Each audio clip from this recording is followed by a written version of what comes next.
Hi everyone, it's Rob Cosman from sellingfromthebeach.com, and I want to make a quick video to educate you on the real cost of refunds, because I think a lot of people don't necessarily understand when a customer returns an item, assuming it's still saleable, how much that really costs them, and factoring that into the buying decisions and their ROI and profit calculation and all that. So I want to more people I talk to don't understand this. I want to walk through and make sure that everybody does. And I'm going to give you a quick example. A few definitions I want to talk about. Selling price, okay? This is what we're going to sell the item for. This example, we're going to sell a $39.99 item, okay? The first fee that comes off when you sell that item is what we call the referral fee. So that's the percentage that Amazon takes of the selling price. Now, fees can change and there's different assumptions, but the time of filming that I'm taping this right now, we're going to assume that it's 15%. This is a toy. Okay, so Amazon takes 15% of the selling price. Doesn't matter if it's FBA or FBM. I'm doing everything FBA because that's what I do. I don't do fulfilled by merchant.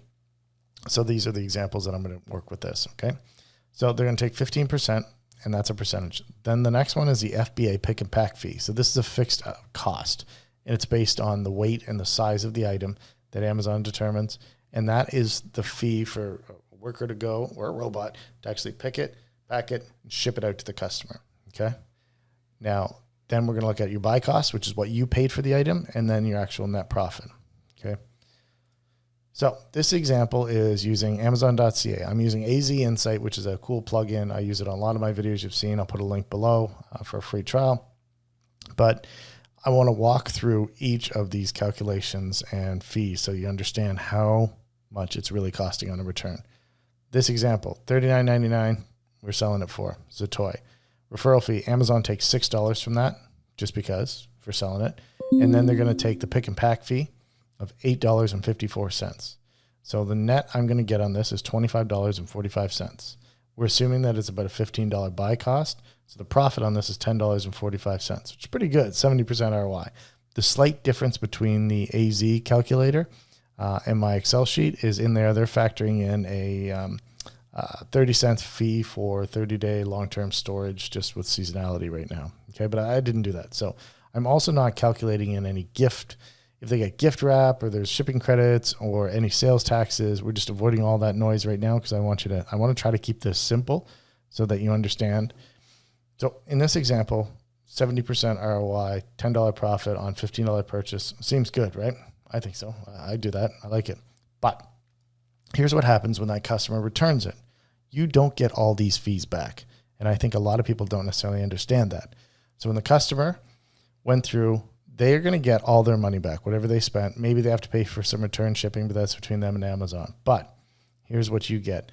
You get your referral fee back. So $6 that Amazon took as that 15%, they'll give you that back.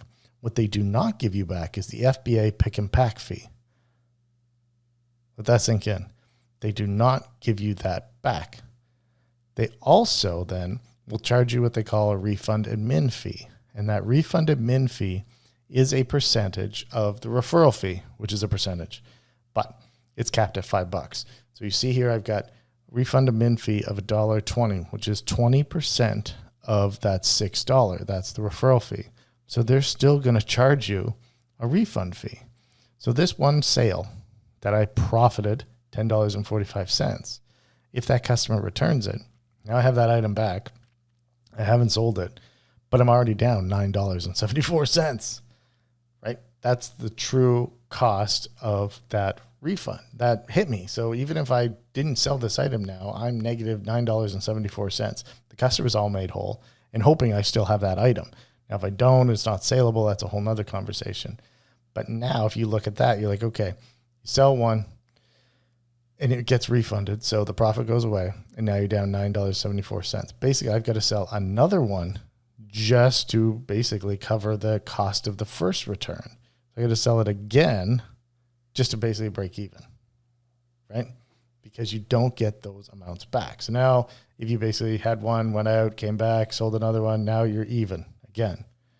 So what do we do about that? How do we combat some of these? And here's a few tips.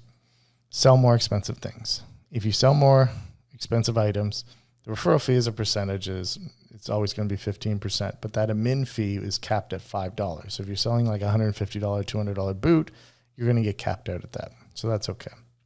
Also, the FBA fees are fixed. They're not a percentage. So a lot of times, I mean, it's a minimum $3 or $4 just for them to pick up an item and send it out. So I'd sell more expensive items that aren't necessarily big. That's why I like, for instance, shoes or maybe Lego or, more expensive items, because it's still one just pick and pack fee. So I'm going to lose that. But in the grand scheme of things, if my ROI percentages are all right, I can absorb that more. If you're selling returnable items like shoes, make sure that the margin is good enough to absorb some returns. Those categories have higher returns, and it's just going to happen. Most of them will be sellable, again, which is good, but you just need to figure, okay, we're not doing skinny margins. We need to make sure that, I wouldn't be selling a lot of $15, $20 kids shoes, right? You sell more expensive ones because then you can absorb the returns. Check your review rate, your return rates periodically, and double check, okay, what percentage are we really getting? Maybe there's some items that we should avoid. That's why I look at the reviews on certain things before I buy it. Hey, is it, 4 stars, 5 stars? If it's like a 2-star toy, people say it breaks and stuff. Well, that's coming back, and I don't want that. And even if it breaks, I'm not going to be able to resell it. So I avoid those things, even shoes particularly. Like, I avoid a lot of dress shoes because they really need to fit. So they have a higher return rate versus, say, a comfy, sneaker, right? So make sure that you're checking those things and, adjusting your business accordingly. Also, grab a copy of my book. I talk through this. I talk through other fees and how to evaluate, what ROI, what profit levels you should be looking at. So grab a copy of the book. You can get it. Put the link below. I walk through all kinds of this information, but regardless, if you don't buy a copy of the book, at least I've given you something to think about that hopefully you'll start to evaluate when you're looking at what you're purchasing and your prices, and make sure that the margins are actually there. So hopefully this helps. See you guys in the next video.